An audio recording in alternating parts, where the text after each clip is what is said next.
The new year is a time for setting intentions and pursuing growth.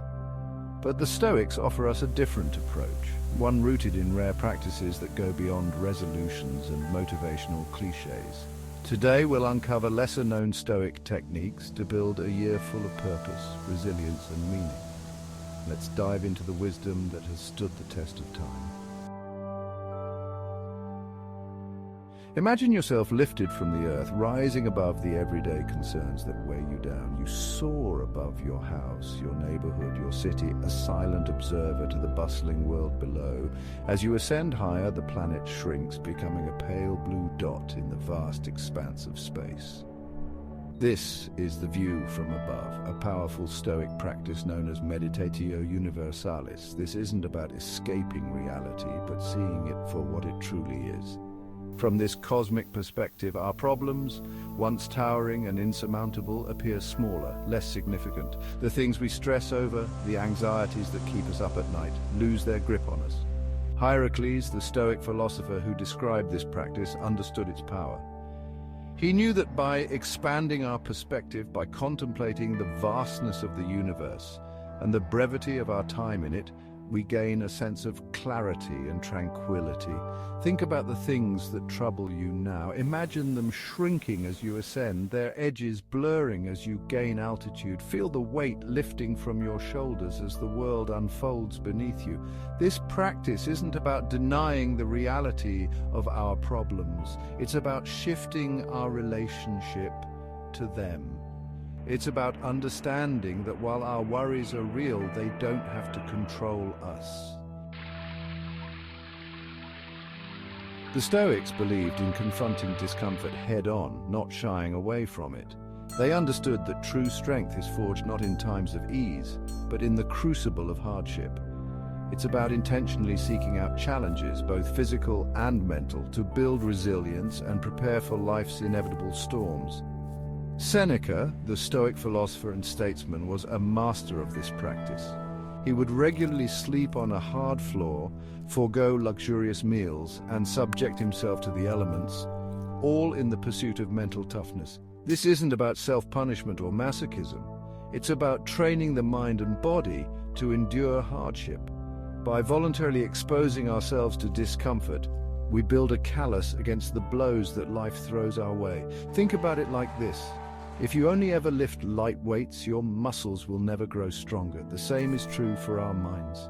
We must challenge ourselves, push beyond our comfort zones in order to develop resilience. Start small, take a cold shower in the morning, skip a meal and fast for a day, sleep on the floor instead of your comfortable bed. These small acts of discomfort will toughen you up, both physically and mentally. As you become more accustomed to discomfort, you can gradually increase the intensity. Imagine this. You wake up one morning and everything is going wrong. Your car won't start, you spill coffee on your shirt, and you miss an important meeting. Sounds stressful, right? Now imagine you had already visualized this exact scenario the night before. You had played it out in your mind, considered the potential outcomes, and prepared yourself for the emotional impact. Would it hit you as hard? This is the essence of negative visualization, a Stoic practice known as premeditatio malorum. It's about mentally rehearsing for potential setbacks, imagining worst-case scenarios, not to dwell in negativity, but to be prepared. The Stoics understood that life is full of unexpected twists and turns.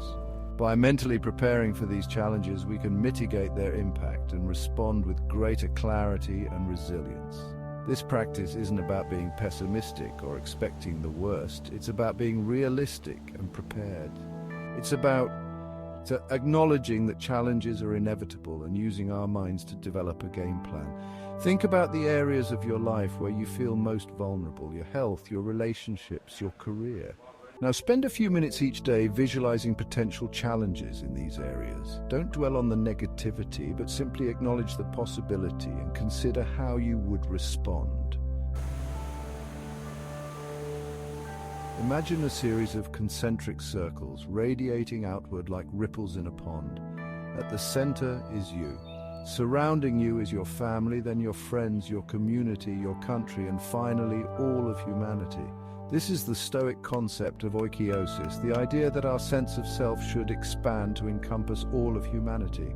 Heracles, the Stoic who articulated this concept, believed that true happiness and fulfillment come from recognizing our interconnectedness with all beings. We are not isolated individuals, but rather threads in the tapestry of humanity. This practice is about cultivating a deep sense of empathy and compassion for others. It's about breaking down the barriers we build between ourselves and the world, recognizing that we are all part of something much larger than ourselves. Start by reflecting on your own circle of care. Who do you consider to be a part of your inner circle? Now, challenge yourself to expand that circle outward. Include your neighbors, your co-workers, even strangers you encounter on the street. Practice acts of kindness without expecting anything in return. Offer a helping hand to someone in need. Listen attentively when someone is sharing their struggles. Small acts of compassion can have a ripple effect, spreading outward and creating a more compassionate world. By expanding your circle of care, you'll find that your own sense of purpose and belonging grows stronger. In the relentless pursuit of success, we often chase external validation, wealth, status, possessions. The Stoics offer a radical alternative, focusing on what lies within our control, our own virtue. Epictetus said, "Do not seek for things to happen the way you want them. Rather, wish for them to happen as they do, and you will be serene." This encapsulates focusing on virtue. Virtue encompasses wisdom, justice, courage, and temperance. These are the internal pillars of a life well lived. Prioritize virtue and detach from external outcomes. Find contentment in the process, striving to be your best self. In the age of constant distractions, our minds are pulled in countless directions. We scroll through social media, multitask incessantly, and dwell on the past or worry about the future. But the Stoics offer a powerful antidote, prosochē, a state of heightened awareness of the present moment. Prosochē is more than just mindfulness. It's about actively directing our attention to the here and now, aligning our thoughts and actions with our values. It's about becoming the conscious authors of our lives rather than passive passengers. Imagine yourself walking through a forest. With Prosochē, you're not just going through the motions, you're fully present. You notice the sunlight filtering through the trees, the crunch of leaves beneath your feet, the gentle breeze against your skin. You're fully immersed in the experience, your senses alive. This heightened awareness extends to our thoughts and actions as well. When we practice Prosochē, we become more attuned to our internal dialogue. We notice negative thought patterns as they arise and can choose to challenge them. We become more intentional in our actions, aligning them with our values and goals. Start by incorporating small moments of Prosochē into your day. When you eat, savor each bite, paying attention to the flavors and textures. When you walk, notice the sensations of your body moving, the ground beneath your feet. Picture Marcus Aurelius, the Emperor of Rome, amidst the chaos engaging in a dialogue with himself. This is the power of Stoic journaling, a conversation with your inner self. True self-awareness is cultivated through introspection and questioning our assumptions. Your journal is a private sanctuary, a space for honesty without judgment. Explore your thoughts, grapple with challenges, and chart your course. This new year, let's embrace these rare Stoic practices. More than just resolutions, they are a blueprint for building a life of purpose, resilience, and connection. Remember, the Stoic path isn't about perfection. It's about progress and living intentionally, one moment at a time. These practices, passed down through the centuries, offer us a path to navigate the complexities of life with courage, wisdom, and grace. They remind us that true strength lies not in external validation, but in the pursuit of virtue, in the courage to face our fears, and in the unwavering commitment to living in accordance with our values. As you embark on this new year, carry these Stoic principles with you. Let them guide your actions, shape your thoughts, and empower you to live a life of purpose, resilience, and profound meaning.